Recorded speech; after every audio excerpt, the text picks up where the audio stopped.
Fun way to spend Sunday filming part 4 of my 1992 Geo Tracker review. I'm taking this thing where it belongs, off-roading. I got the tracker out to where it belongs, on the dirt. On the street, it's barely competent, just competent enough, but this is where it shines. So my goal with this is to tow it out here with my van and just sleep out there somewhere. I'm gonna find a spot. I'm just scouting right now. Sleep out here, and then when I wake up, go off-roading. Today, I just wanted to get this thing out. I used to take my original van build out here. I'm on my second van build, and I'll take it out here once I get a rear locking diff. It has a 5-inch lift. So I'm gonna take both of my vehicles out here and sleep out here and wake up to some off-roading. Today I'm just kind of scouting the area. I've been here many times before.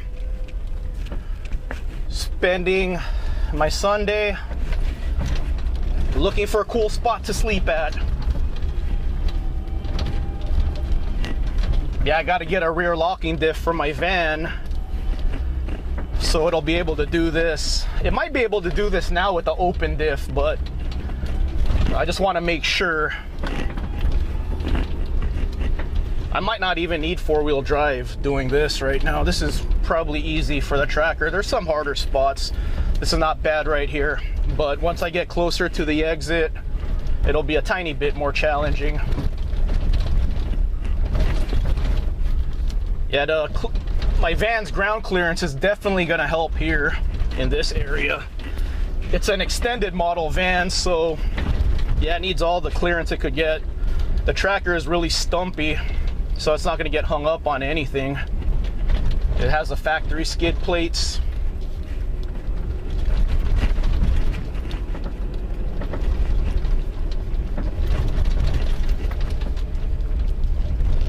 Yeah, like I said, I probably don't even need 4-wheel drive for this. I didn't air down. The factory recommends 23 PSI.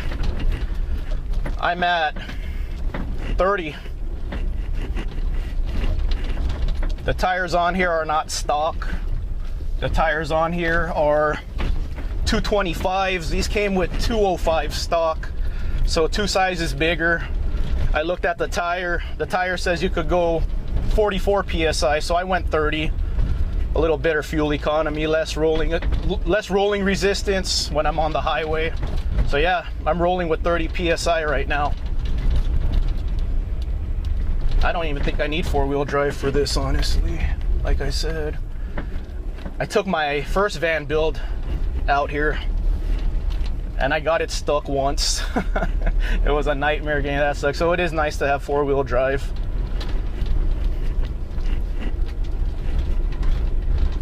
What I really like about this thing is how small it is. Like when I'm doing this right now, I'm like, man, I used to take my van out here.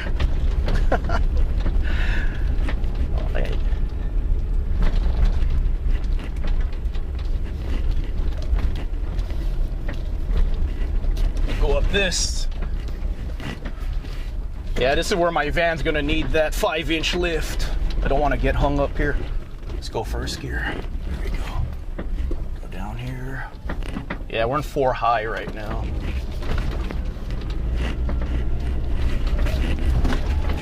Drifting around in the sand. Yeah, it's pretty deep here. Yeah, over the years, it feels like this sand has gotten deeper. Like doing this right now, I'm like, how did I get my van through this? I'm surprised I only got stuck once doing this with my last van build.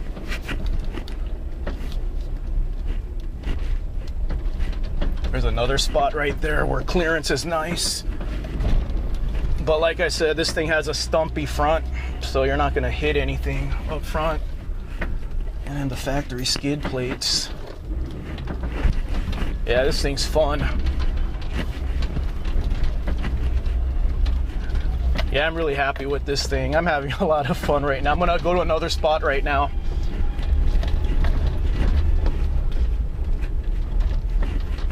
Yeah, probably didn't even need the 4-wheel drive for this. I should have tried 2, but yeah, this is the maiden voyage for this thing, so yeah, I wanted to put it in 4-wheel drive. 3rd gear, I think I need 2nd. We're almost at the exit. When I used to take my van out here, this is the part I worried about the most, is getting out, because the sand does get deep right here. Let's go first. Someone taking pictures. I could take this. Let's go for this. Oh, it's a Jeep crew.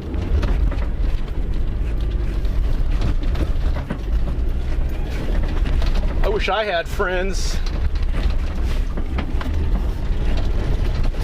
Who wants to be my friend? I don't have any friends to off-road in. I'm all by myself.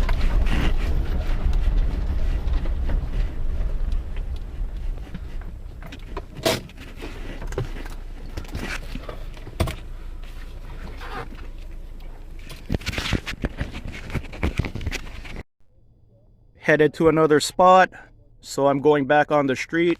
Manual locking hubs, so let's put this back on free, and I'll put the other one on free.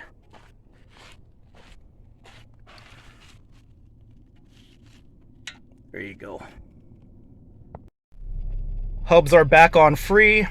We're still in 4-wheel drive on the transfer case, so just push this down. Back to 2-wheel drive. Let's go to another spot. This is 1 week later. Didn't clean it. Looks a little dirty, especially the tires. I didn't buy this thing just to hold on to it, just to let it sit and remain a time capsule. I'm gonna do my best keeping it looking this nice, but I bought this thing to have fun and to go off-roading. This thing is more fun than my dad's Colorado ZR2, and my dad's ZR2 is a $50,000 truck. I had more fun in this, and I've taken his truck out several times. I just appreciate what this thing is. It's small, it's light, it's simple. It doesn't get by on technology, it gets by with physics of just being a little vehicle. This was one of the cheapest vehicles available when it was brand new in 1992. And even though it looks like a toy, I appreciate the fact that it's a true off-roader. Skid plates up front. Gas tank has a skid plate, and the transfer case has a skid plate. When I was shopping for sidekicks and trackers, I set my bar really low. I have experience with the Suzuki Samurai. This is 1 generation newer, but I still set my bar really low. Since 30 years ago, it was one of the cheapest vehicles available, and the fact that this is 30 years older, it's less put together now. So I was expecting a lot of interior rattles, and surprisingly, the interior rattles aren't as bad as I thought they would be. My first vehicle was a '89 S10 Blazer. When I had my '89 Blazer, it was already 10 years old, and I think that had more interior rattles at 10 years old than this thing has at 30 years old. So I'm really impressed.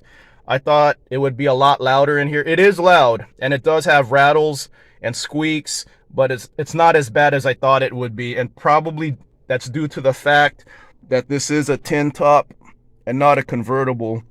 And looking back here, look at the visibility. Look how big the windows are. This is the best visibility vehicle I've ever driven. It's just so easy to place this thing in normal driving and off-roading. It's really impressive. If you're thinking about one of these, I'm going to talk about it in part 5 if you should get one, but spoiler alert, yeah, get one if you really want one of these things.